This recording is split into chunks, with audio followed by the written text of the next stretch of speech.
The boy hit my post at a dead run, and before I understood what was happening he was behind me, small hands fisted in the back of my tunic, his whole body shaking against the backs of my legs. I am trained to see a great deal without moving my eyes, and what I saw in that half-second was a child of perhaps 9, hollow-cheeked, one shoe gone, breath sawing in and out of him like a saw through green wood. He did not say a word. He did not need to. The thing he was running from rounded the corner of the forecourt 2 seconds behind him, and I felt the boy try to make himself smaller, and I made a decision that I have made only a handful of times in 11 years of standing this gate. I let him stay. You should understand what that means because it is not a small thing and I want no one to think it was easy. My orders are simple and they are absolute. I face front. I do not speak. I do not turn. I do not acknowledge the tourists who shout my name to make me blink, the ones who march in step beside me to mock the cadence, the ones who reach to touch the fur of my bearskin to see if I will flinch. I am a fixed point. The whole meaning of what I am is that I do not move. A guardsman who moves when he is provoked is no guard at all. He is just a man in a costume, and the costume is worth nothing without the discipline inside it. I had spent 11 years learning to be a wall, and in that half-second, a wall was exactly what the boy needed, so a wall is what I would be. But let me go back, because the morning had given me no reason to expect any of it. It was the gray end of October. The light over the forecourt was the color of old pewter, the kind of overcast that flattens everything and makes the cobblestones look wet whether they are or not. I had come on at the changing an hour before, taken my post at the right-hand gate of the East Court, and settled into the long stillness that is the larger part of my work. There is an art to it that no one outside the regiment understands. You learn to stand in such a way that your weight is shared down through the bone, so the body does not fight itself. You learn to let the mind go very wide and very flat, the way a still pond holds the whole sky, so that nothing in front of you happens without your knowing it, and yet nothing in front of you can pull you out of yourself. The tourists think the trick is to feel nothing. The trick is the opposite. You feel everything, and you choose, with the whole of your trained will, to let none of it reach your hands. The forecourt was busy that morning the way it always is. Visitors clustered at the railings with their phones held high, waiting for one of us to so much as shift his rifle so they could call it a reaction and post it. A man in an expensive coat had been pacing the line for 20 minutes, trying to catch my eye, telling his companion in a loud voice that he had read we were not allowed to react no matter what, that it was a thing you could test. I had heard 1,000 men like him. They are the smallest part of this work. You let their words go through you like weather. The thing you cannot let go through you, the thing the 11 years are actually for, is the rare morning when something real walks into the court, and you have to know, in an instant, the difference between a man performing for a camera and a thing that is genuinely wrong. That morning the thing that was genuinely wrong came through the south arch at a sprint, and it was a child, and he was terrified. I had been watching him for perhaps 4 seconds before he reached me, long enough to read the whole shape of it. He came in fast and low, the way frightened things move, weaving between the legs of the visitors. His coat was too thin for the cold and too big for him, the sleeves rolled in thick cuffs. One foot was bare on the stone. He had the look of a boy who had been running for a while and was running out of road, casting back over his shoulder every few steps at something I could not yet see.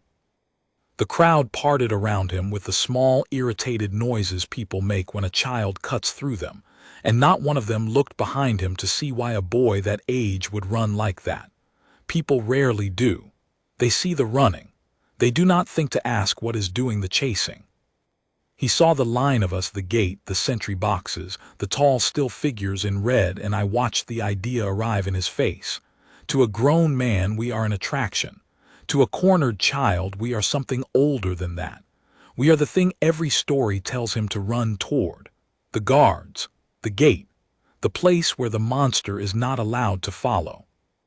He came straight at me, and at the last moment he ducked behind the box and pressed himself into the small space between my back and the cold stone, and his hands found my tunic, and he held on. And then the man came through the arch. I knew at once he was not the boy's father, and not anyone who had any business with him. A father chasing a runaway child looks frightened himself. He scans. He calls a name. His fear is for the child. This man's body told a different story entirely. He came through the arch fast but already slowing, already scanning the crowd with the flat, calculating sweep of a man who does not want to be noticed doing what he is doing. He was perhaps 30, lean in a dark jacket zipped to the throat, a flat cap pulled low. There was a looseness in one hand, fingers working, the way a man's hand works when it has just lost its grip on something it meant to keep. He was not panicked. He was annoyed. And a man who is annoyed rather than frightened, chasing a child who is terrified rather than sulking, is a picture that any guardsman with 11 years on the gate reads in a single glance, and the reading turned something cold and very steady over in my chest. The boy behind me had gone completely still. Not calm, the stillness of a hare under a hawk's shadow, the stillness that is all fear and no peace. I could feel his heartbeat through the wool of my tunic where his cheek was pressed against me, fast and light, a bird's heart. He had stopped making any sound at all. He had run out of road and found the last thing he could think to hide behind, and now he was praying in the wordless way children pray, that it would hold. I want to tell you exactly what I did in that moment because it was almost nothing, and almost nothing was the whole of it. I did not turn. I did not look down at the boy. I did not look at the man. I faced front, eyes level, rifle at my shoulder, every line of me the same as it had been a minute before when the only drama in the court was a fool in a good coat narrating his little experiment. To anyone watching, I had not moved at all. But I had moved. I had shifted perhaps 2 inches, a settling of the weight, a squaring of the shoulders that no camera would catch, so that my body stood square between the south arch and the gap behind my box. I had closed the angle. Whatever the man wanted, he would now have to come through me to reach it, and I had made certain in those 2 inches that there was no longer a clean line between his eyes and the child. The man's gaze swept the line of guards, passed over me, came back. He had marked where the boy had gone. Of course he had. He stopped perhaps 15 feet out in the open part of the court, and he looked at me, really looked, and I watched him begin, slowly, to understand what he was looking at. What he saw was a problem he had not planned for. You can tell from the gait, the precise instant a man recalculates. There is a small stillness that comes over the shoulders, a flick of the eyes to the sides, a settling in. He had expected to come through the arch and find a frightened boy crouched against a wall, easy to scoop up with a hand on the collar and a smile for the crowd, the universal pantomime of an exasperated relative collecting a stray. Instead, he found the boy tucked behind a man in a red tunic who stood like the gate itself had grown a spine, and a low iron railing between, and a forecourt full of people with phones. He had to decide whether the prize was worth the new arithmetic. He came closer, slowly, hands open and easy now, performing nonchalance for the people around him. He stopped at the railing, a yard from where I stood, and he tilted his head to look past me, down at the small space where the boy was pressed into the stone. "There you are," he said, soft, pitch for the boy and not for me. "Come on then, game's over." The voice was wrong. It was a voice doing an impression of warmth, and underneath the impression there was a flat edge that the boy heard plainly, because I felt him press harder into my legs, felt the fists in my tunic tighten until the knuckles must have ached. I faced front. I said nothing. That is the rule, and in that moment the rule served me better than any words could have, because there is nothing in the world so unnerving to a man with a guilty purpose as a witness who will not engage and will not look away. "He's my nephew," the man said, louder now, turning the words out toward the crowd as much as toward me, building his alibi in the open air. "Wandered off. You know how they are." A small laugh inviting the visitors to share the joke of children and their ways. A few of them smiled the automatic smile. He reached over the railing. I moved my rifle. I want to be precise because the precision is the entire point. I did not raise it. I did not point it. I did not so much as look at the man. I brought it down from my shoulder to the present, a single, formal, parade ground motion, the butt grounding by my boot, the barrel coming upright before me, both gloved hands closing on it. It is a thing we do 100 times a week as ceremony, and it means nothing, and it means everything. To the crowd it might have been a shift in posture.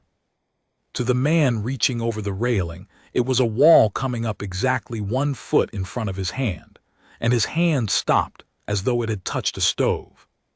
He drew it back. He looked at me for a long moment. And here is the thing I had been waiting to see, the thing 11 years teaches you to read. He did not appeal to me. An honest man, an actual uncle, a person with any claim at all to that child, looks a guardsman in the eye in that moment and says, plainly and with heat, "That is my boy and you have no right." He demands. He gets angry in the clean, simple way of the wronged. This man did none of that. His eyes went sideways to the crowd, gauging. He was not asking whether he could take the boy.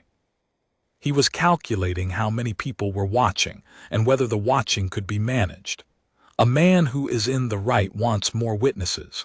A man who is in the wrong wants fewer. He had just told me, without a word, exactly which one he was. So now I knew. And knowing changed nothing about what I would do, because what I would do had been settled the instant the boy's hands found my tunic. But it told me how the next minutes would go, and it told me to be ready, because a man like that does not give up a thing he has decided to take simply because it has gotten difficult. He looks for the angle, and he had begun, I could see, to look for mine. "Look," he said, dropping the warmth entirely, leaning in close enough that I could smell cold tobacco on him. He kept his voice low now just for me. "I don't know what you think you're doing, soldier, but that boy comes with me. You don't get a say in it. You're not even allowed to talk, are you, standing there like a doll, so let's not make this a scene." A doll. They always reach for that one, the doll, the toy soldier, the statue. They think it is an insult. They do not understand that it is the highest compliment they could pay the work. He wanted me to make this a scene because a scene was the only thing he could win me breaking my post, abandoning the boy to chase him or to argue, the gap opening behind me. The whole of my discipline, the whole reason men like me are made the way we are made, is so that we cannot be baited into opening the gap. He was trying every key on the ring. None of them fit the lock because the lock was 11 years deep. I gave him nothing, front level still. Behind me the boy had started, very quietly, to cry. Not the loud crying of a child who wants comfort and expects it. The small, swallowed crying of one who has learned that being heard makes things worse. It came through the wool against my leg in little shudders, and it did more to harden my resolve than any threat the man could have made. I have stood this gate through cold that cracked the lips and heat that ran sweat into the eyes, through tourists who screamed in my face, and once through a man who tried to climb the railing to sit on my shoulders for a photograph. I had held through all of it because holding was the job.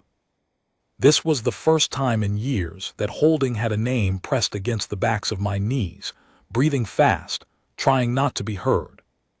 The man straightened. He looked over the court again, that flat sweep.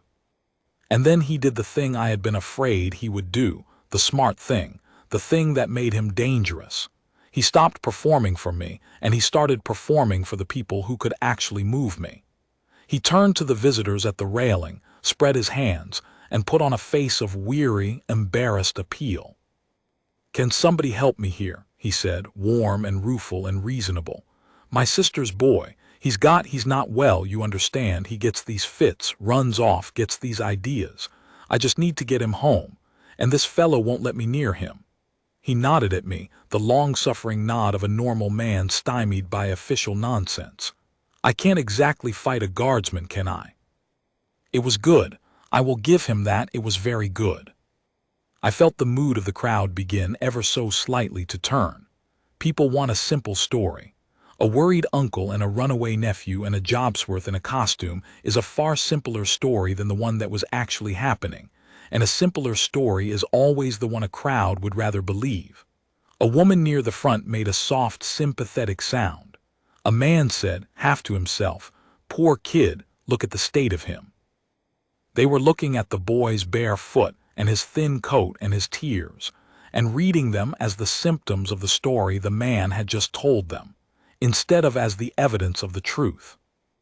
And I could say nothing. That was the trap closing. I had the whole of it in my head, the wrongness of the chase, the wrongness of the man's hands, the calculating eyes, the way the boy's terror was not the terror of a child being collected, but the terror of a child being hunted, and I had no way on earth to say one word of it. My silence, which had been my strength against the man, was now being turned into the very thing that would let him win.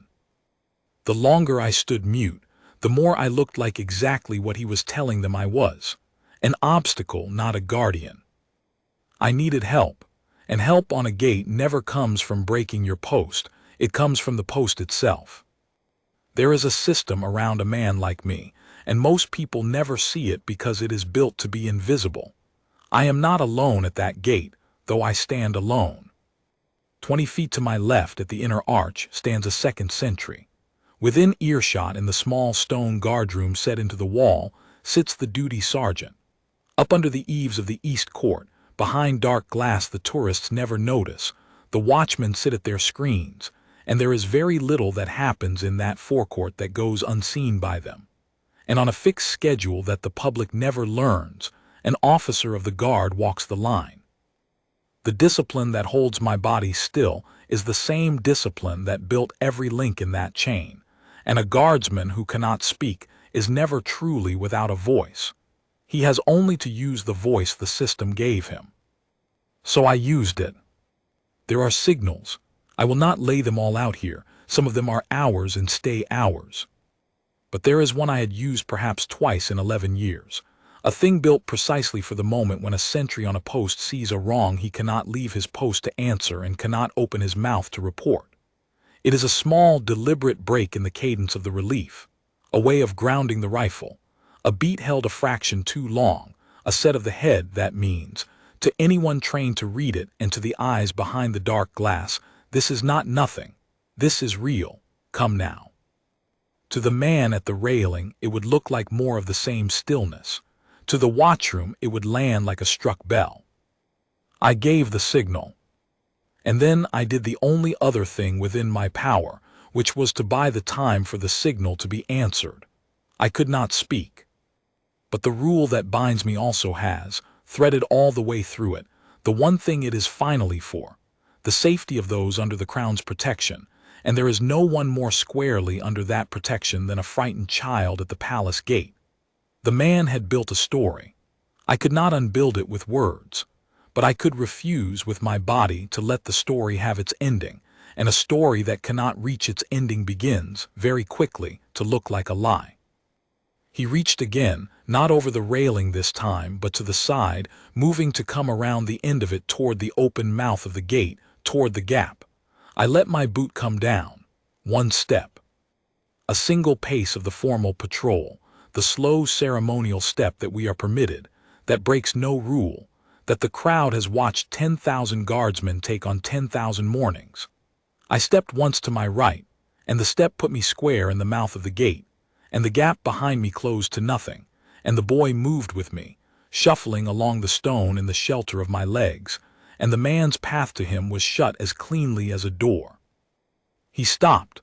Something flickered across his face, the first real crack in the performance, and I saw him understand that the doll could, in fact, move, and that it moved in only one direction, and that the direction was always between him and the boy. "You've got a problem," he said low, the warmth gone for good now. "You hear me? You've made yourself a problem." I faced front. It was the woman at the front of the railing who broke it open, the one who had made the sympathetic sound. She had been watching, really watching, the way only a few people in any crowd ever do, and she had seen what I had seen, because the truth, once you stop looking away from it, is not actually hard to read. She had seen the man's hands. She had seen that the boy did not reach for the uncle the way a child reaches for a known adult, even a feared one, but pressed away from him, into me, into the stranger in red, which is a thing no child does toward family and every child does toward a guardian. She had seen the calculation under the warmth. And she had her phone up, and it was recording. And now she lowered it and she said, in a clear, carrying voice that cut straight through the soft, sympathetic murmur, "That's not his uncle." The man's head snapped toward her. "I've been filming since he came through the arch," she said, and she said it to the crowd, not to him, the way you announce a thing you want made permanent. "He came in chasing him. The boy's terrified of him. Look at him, he's hiding behind the guard. You don't hide behind a stranger from your own uncle." She held the phone up like a small, bright shield. "I've got all of it, from the start. I have thought many times since about how much turned on that one ordinary person deciding not to look away." The crowd shifted. The simple story the man had sold them cracked down the middle, and through the crack came the harder, truer one, and you could feel it move through the people at the railing like a change in the air pressure before a storm. The automatic smiles were gone. A big man in a work jacket folded his arms and took a half step forward to the railing. Two others moved up beside him without a word, the way men do when something in them has decided. The man at the gate was suddenly not a put-upon uncle surrounded by sympathy. He was a stranger who had chased a small, frightened boy into a palace gate, surrounded by witnesses, with a phone full of the whole thing held up in the cold, gray light. He knew it, I watched him know it. And it was exactly then. The timing of it is the part the boy would remember best years later, though for me it was simply the system doing what the system is built to do, that the door of the guardroom opened, and the duty sergeant came out at a fast, controlled walk, and behind him the officer of the guard, summoned by a word and a screen, came down the inner court with that particular unhurried speed that is far more frightening than running. Because it is the speed of men who do not need to hurry, because the outcome is no longer in doubt. The signal had been read, help had come, and it had come not as one man but as the institution, calm, lawful, and absolutely certain of itself, closing around a wrong at its own gate.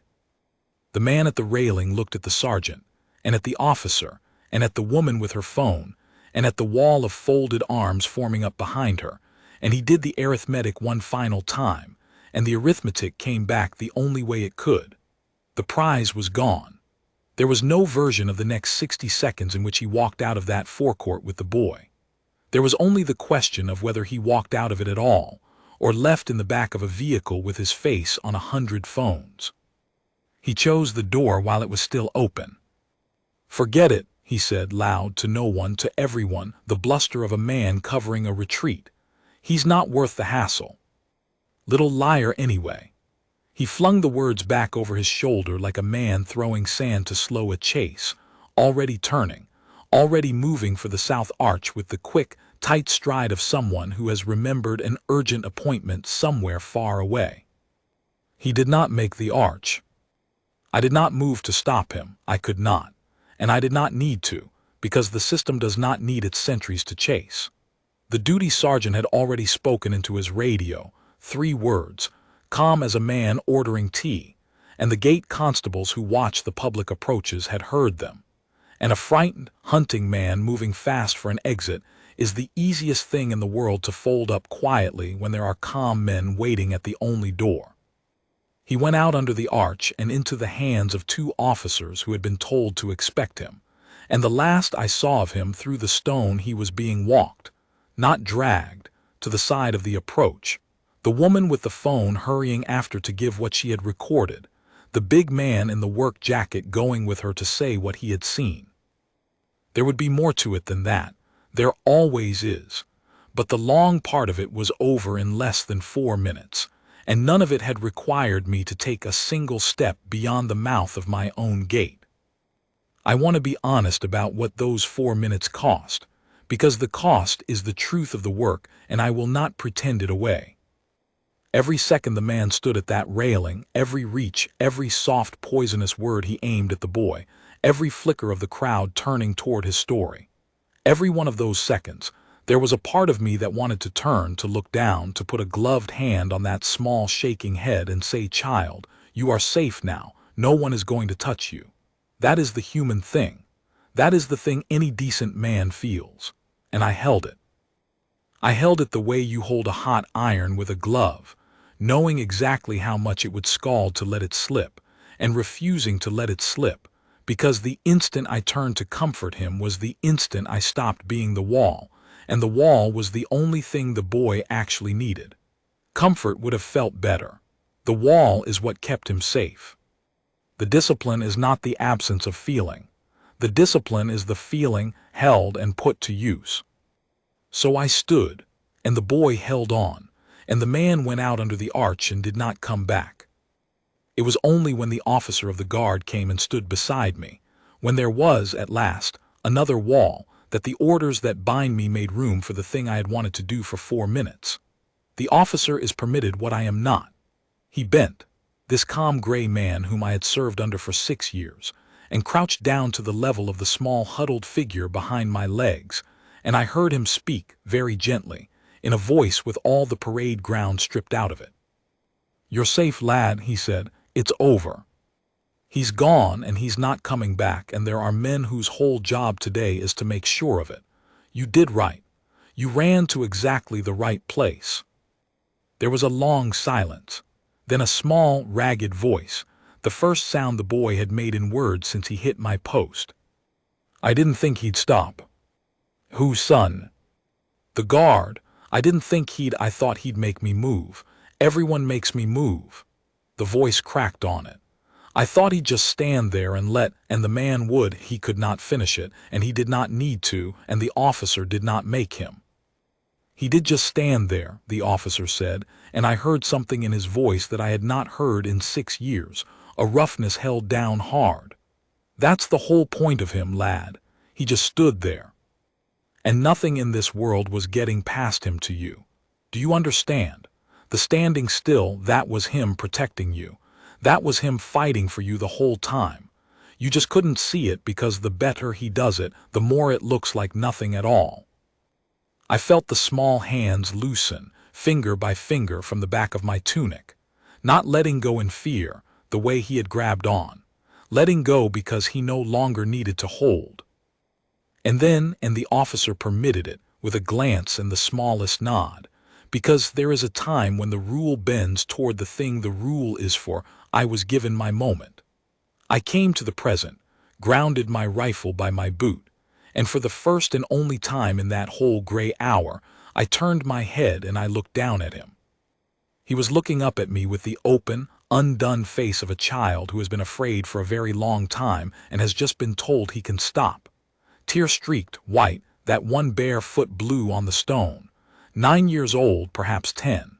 And he was searching my face for something, and I knew what it was, because I had been a boy once who needed it too. He needed to know that the wall had been a person.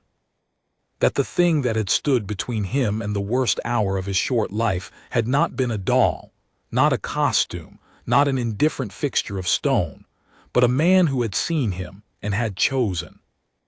I am not permitted to speak on my post, so I did not speak, but there are things a face can do that no rule forbids, and I let mine do them.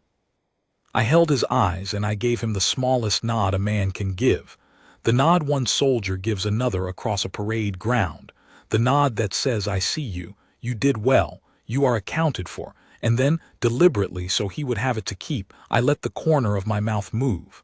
Just that. The ghost of it. The most expensive smile I have ever given, paid for with 11 years of learning never to give one. His whole face broke open, and he did the thing children do, that grown men have long since trained themselves out of. He believed it completely. He believed, in that instant, that he was safe, because the wall had a face and the face had looked at him kindly, and a child who believes he is safe is a different creature entirely from the hunted thing that had pressed itself against my legs 4 minutes before. The color was already coming back into him. The officer had a steadying hand on his shoulder now, and the boy looked up at me and said, very seriously, with the formality children reach for when they mean a thing with their whole heart, "Thank you for not moving. I have been thanked over the years for a great many things, for my service, for my discipline, for the picture I made standing in the rain.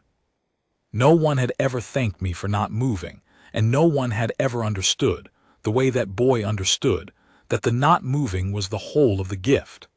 I turned my head back to front, because the moment was over and the post was the post. But I carried his 5 words back into the stillness with me, and they have stood with me on the gate every gray morning since. I learned the rest of it in pieces, the way a sentry always does, because we are at the center of these things and almost never told the end of them.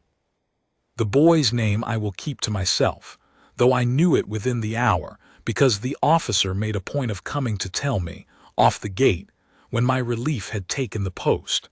The boy had not wandered off from any family at all. He had been on his own that morning in the streets near the palace, the way some children near a great city are too often on their own, and the man, who was no relation to anyone and had given 3 different names by nightfall, had been working the crowds where the tourists gather, the way such men do, and had marked the boy as the kind of small, unwatched thing that no one would miss for hours, and no one would believe over a confident grown man with a ready story. He had tried to take hold of him near the river. The boy, who had more wit and more nerve than most grown men I have served with, had wrenched free and had run, of all the directions a frightened child might choose, toward the one place his whole short life of stories had taught him the monsters were not allowed to follow. He had run to the guards, he had run to the gate, and the gate had held. I think about that more than I think about almost anything else from that morning. Not the man, not the standoff, not even the boy's face when he understood he was safe, but the simple, staggering fact that a cornered child, with the whole gray, indifferent city to flee into, chose to run toward the red tunics and the bearskins and the cold stone gate, because somewhere in him lived the unkillable belief that those still figures meant safety. That belief is not a small thing, and it is not free, and it is not automatic. It is the inheritance of every guardsman who ever stood that gate before me through cold and provocation and mockery and held, every one of them depositing, morning by morning, decade by decade, into an account the boy did not know existed until the morning he had to draw on it. He cashed a check that 10,000 silent men had been paying into for 100 years, and it cleared, because we had kept it good. The woman with the phone gave her recording to the officers, and it was, the sergeant told me later with grim satisfaction, as clean a piece of evidence as they could have wished for, the whole of it, from the boy bursting through the south arch to the man's hand stopping at my grounded rifle to his final retreat under the bluster about little liars. The big man in the work jacket gave his statement too, and so did 3 others who had moved up to the railing without being asked. The man who had chased the boy did not, in the end, walk out of anything. The lawful machinery closed around him with the same unhurried certainty the officer had shown crossing the inner court, and it kept him, and the parts of it that are not mine to know about ran their course, and a thing that had nearly happened to one small unwatched boy was prevented from happening to him, and the sergeant believed, and I believe, to others the man had marked and not yet reached. The boy was taken in out of the cold that same hour, given dry shoes and something hot, sat in the warm guardroom wrapped in a blanket far too big for him while the right people were found to take proper care of him. I was not there for it. I was back on the gate, facing front, a fixed point in the pewter light, while the forecourt filled and emptied with new tourists who knew nothing of what had happened on those cobblestones an hour before. That is the strange truth of the work. The most important 4 minutes of a man's whole year of standing can pass in a corner of a busy court, and the very next visitors to lean on the railing and shout your name to make you blink will have no idea that the doll they are testing spent the morning being the only wall between a child and the worst thing that nearly happened to him. You do not get to tell them. You would not if you could. The not telling is part of it too. But the officer told me one more thing days later, that I will carry to the end of my service. The boy had asked to come back. When the people caring for him asked what he wanted, in those first raw days when they were trying to give a frightened child anything that might steady him, he had asked to come back to the gate, not to be near the city, not to see the palace, but to see the guard who had not moved. And so, on a clear cold morning some weeks on, when the light over the forecourt was for once the bright kind and not the pewter, he was brought back, with the kind people who now stood between him and the world, and he came up to the railing where the man had once leaned, and he stood there in proper boots with both feet warm on the stone, and he looked up at me. I was on the gate again. I knew him at once, though he was scrubbed and fed and steadier and looked in the good light like any boy at the railing on a clear morning. He did not call out. He did not try to make me blink. He had learned in the one lesson that mattered exactly what the stillness was, and he honored it. He simply stood very straight, the way he had seen me stand, and he raised one small hand to the brim of an imaginary cap, and he held it there, a child's salute, grave and exact and entirely serious, and he waited. I am not permitted to return a salute on my post. I am not permitted to acknowledge anyone at all. The rule is absolute, and I have given my life to the rule, and the rule is right. But I have learned in 11 years that there is a difference between breaking a rule and finding the 1 inch of room it leaves you, and the rule had left me an inch that gray October morning when I let the corner of my mouth move, and it left me an inch now. I did not turn. I did not raise a hand. I faced front as I must. But I brought my rifle, slowly and with full ceremony, from the shoulder to the present, the formal motion, the one that breaks no rule, the one I had used weeks before to stop a reaching hand 1 foot from a child. He had seen me do it then to shut a door against a wrong. He understood, I think, that I was doing it now for him. A salute that was not a salute, the only one I was permitted to give, grounded and upright, and meant with everything I had. The most expensive smile, and now the most expensive present, both paid for in the same coin. The discipline that lets a man mean a great deal and show almost nothing. He understood. I saw it land in his face. He brought his hand down from the brim, slow and deliberate, the way you lower a hand after a salute that has been returned, and he nodded once, a small grave nod, soldier to soldier. And then the people who loved him now took him gently by the shoulders and turned him toward the warm, bright day, and he went. And he did not look back because he no longer needed to. He had what he had come for. He knew the wall had been a man, and the man had seen him, and the man had stood. I have stood that gate for many years since, and I will stand it for many more, and most of those mornings nothing will happen at all that any tourist would think worth the film in their phone. A man in a good coat will narrate his little experiment. Someone will march beside me to mock the cadence. The fur of my bearskin will collect the cold rain, and I will hold, the way I have always held, because that is the work, and the work is worth doing well. But I no longer hear the word doll the way I used to. Let them say it. Let them call me a statue, a toy, a thing that cannot move. They have never had to hide behind me. They have never felt with the whole of their terrified small body the difference between a man who steps aside and a man who will not. The boy knows the difference. He learned it on the worst morning of his life, in 4 minutes behind the backs of my legs. And what he learned was the oldest and simplest truth my whole strange disciplined trade is built to teach. That there is a kind of strength that looks, to the untrained eye, exactly like stillness. And that when it finally matters, when something small and frightened runs to you out of the dark with nothing left to trust, the most powerful thing a man can do, the hardest and the bravest and the most loving thing, is to plant his feet and face front and not move.